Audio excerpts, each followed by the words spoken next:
রোজা রেখে গার্লফ্রেন্ড অথবা বয়ফ্রেন্ড সাথে কথা বললে রোজা ভেঙে যাবে না। অনেকে মনে করে রোজা ভেঙে যায়, কিন্তু আসলে রোজা ভাঙবে না।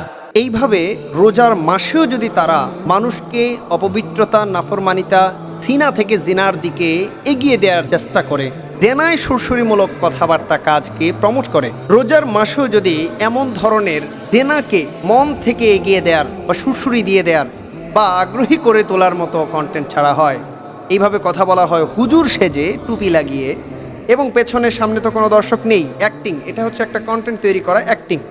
এইগুলো করে করে যদি রোজাদারদেরকে এই ধরনের নাফরমানি, অবৈধ অনইসলামিক সম্পর্কের দিকে এগিয়ে দেওয়া হয়, যে রোজা রেখে প্রেম করলে রোজা ভাঙে না, গার্লফ্রেন্ড বয়ফ্রেন্ড কথা বললে রোজা ভাঙে না, এমন কথাবার্তা বলা মানে তো তাকে জেনার সম্পর্কের দিকে এগিয়ে দেয়া, উৎসাহিত করে দেয়া। এগুলো যদি করা হয় রোজার মাসেও, আপনি আমি সুস্থ থাকা অবস্থায় যদি আমরা কিছুই না বলি, তাহলে আমার আপনার ছোট ভাই ছোট বোনগুলা, সন্তান সন্ততিগুলা এগুলা তো দেখতেছে, দেখে দেখে কি শিখবে? তারা তো পথভ্রষ্ট হয়ে যাবে, তাদেরকে মিসগাইড করা হচ্ছে, ডিসগাইড করা হচ্ছে। আপনি দেখেন, এই লোকটা, আমি তাকে চিনি না, এই লোকটা এ পর্যন্ত যতগুলো কন্টেন্ট করেছে, আমি একটু তাকে নিয়ে সার্ভে করে দেখলাম, প্রত্যেকটা কন্টেন্ট যৌন সুরসুরি দেয়া। যুবক যুবতীরা এমনি ফিতনার জামানায়, পাপের অভাব নাই, সেখানে আবার সে হুজুর সেজে যৌন সুরসুরি দিচ্ছে। কেন? সে তো আলেম না। আমি নিশ্চিত বলতে পারি, কোনো ব্যক্তি যদি আলেম হয়, সে আল্লাহকে ভয় করবেই। কারণ কোরআন হাদিস পড়ে আসা ব্যক্তির জবান দিয়ে এইরকম নাফরমানি, খেয়ানতধারী কোনো ধরনের কথা বের হবে না, যেই খেয়ানত কথাগুলা উম্মাকে জেনার দিকে এগিয়ে দেয়। গার্লফ্রেন্ড বয়ফ্রেন্ড কথা বললে রোজা ভাঙবে না, কেউ মনে করে ভেঙে যাবে, না না না, ভাঙবে না, তার মানে তো এটা উৎসাহ দিয়ে দেয়া। গার্লফ্রেন্ড বয়ফ্রেন্ডের মধ্যে যে সম্পর্কটা, গোটা সম্পর্ক জিনার ছোঁয়াছুঁই। দেখার জিনা হয়, বলার জিনা হয়, করার জিনা হয়, সিনার জিনা হয়, মনের জিনা হয়, মাইন্ডের জিনা হয়, কান, মুখ, চোখ, নাক, জিহ্বা, শরীর সব কিছুর জিনা হয় এই সম্পর্কে। এই সম্পর্কের দিকে এগিয়ে দিয়ে এটা কোন ওয়াজ? আমি তো বুঝলাম না এটা কোন ওয়াজ। উদউ ইলা সাবিলি রাব্বিকা বিল হিকমা ওয়াল মাউইযাতিল হাসানা, মানুষকে রবের পথে ডাকো হিকমত দ্বারা, এবং কি ওয়াল মাউইযাতিল হাসানা, উত্তম উত্তম ওয়াজের মাধ্যমে, উপদেশ, কথা, বাণীর মাধ্যমে।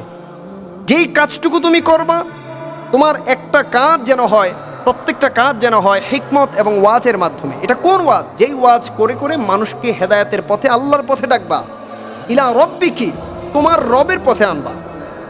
সেখানে সে ডাইকা ডাইকা শয়তানের পথে পাঠিয়ে দিচ্ছে, সেইভাবে সুরসুরি দিয়ে দিয়া যৌবনকালীন পোলাপানকে আরও বেশি উত্তেজিত করে দিচ্ছে, আরও বেশি নাফরমানি রিলেশনের দিকে এগিয়ে দিচ্ছে।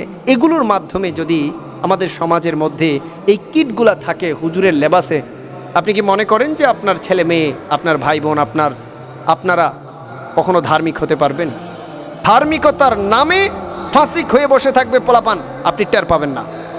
যেখানে দেখবেন এদের কন্টেন্ট, সেখানে গিয়ে রিপোর্ট মারেন। লিখেন গুগলে গিয়ে, ইউটিউবে গিয়ে কিভাবে রিপোর্ট মারতে হয়, how to report any account, any content, লিখেন, জেনে যাবেন। শিখে গিয়ে হলেও এগুলারে রিপোর্ট মারেন, শিখে গিয়ে হলেও এগুলাকে আনফলো করেন, এগুলাকে প্রমোট করা, কমেন্ট করা, লাইক করা, এগুলা থেকে দূরে থাকেন। করলেই এরা আরও বেশি ভাইরাল হচ্ছে, এদের উদ্দেশ্যই ভাইরাল হওয়া। কি একটা স্ট্র্যাটেজি তাদের, আপনি খেয়াল করে দেখেন। এদের প্রত্যেকটাকে দেখবেন, ওঠার যে সময়টা, দুনিয়ার নাফরমানি, বন্দামি, বদমাশি, ফিতনাবাজি করে করে তারা ভাইরাল হয়। ভাইরাল হয়ে গেছে, লাখ লাখ ফলোয়ার চলে আসছে, এরপরে তারা একদম তোবা কইরা পিশাব হয়ে যায়, একদম শায়েখ হয়ে যায়, স্কলার, এত বড় স্কলার যে এই মুহূর্তে নাজিল হয়েছে শয়তানের গোডাউন থেকে, নাউযুবিল্লাহ। এদের জবান দিয়ে পরবর্তীতে নবীদ্রোহিতা বের হয়, নবীর প্রতি বিদ্বেষ বের হয়, গোস্তাখি বেয়াদবি বের হয়। কেন? কারণ তাদের সিনা, দেমাগ, তাদের আইকিউ সব কিছু ভরপুর নাফরমানি আর এই সমস্ত বদমাইশি দিয়ে। তাদের হিস্ট্রিটাই বদমাইশির উপর দিয়ে আসছে। নবীর প্রতি আদব তাদের কোত্থেকে আসবে? দিনের প্রতি জিম্মাদারিতা কোত্থেকে আসবে? তারা খেয়ানত করে করে, জবানের খেয়ানত করে করে ভাইরাল হয়েছে। এই জবান দিয়ে আপনি কিভাবে দিনের খিদমত পাবেন? খেয়ানতের জবান দিয়ে তো খিদমত আসে না। পরবর্তীতে তারা হুজুর লেবাসে থাকে ঠিকই, গোস্তাখে রাসূল হয়ে যায়। হুজুর লেবাসে থাকে ঠিকই, উম্মাহকে ইমান বিধ্বংসী কথা দিয়ে ইমান বিধ্বংস করে দেয়, নাফরমান বানিয়ে দেয়, নাপাক বানিয়ে দেয় তাদের সিনা, আমল, আকীদা, ইমান। এই সমস্ত কাজগুলো যদি আপনারা প্রশ্রয় দিই, বিশ্বাস করেন আমাদের আগামী প্রজন্ম নামে মুসলিম থাকলেও কামে থাকবে গোটা জিসিমটাই ফাসিকিতে পূর্ণ।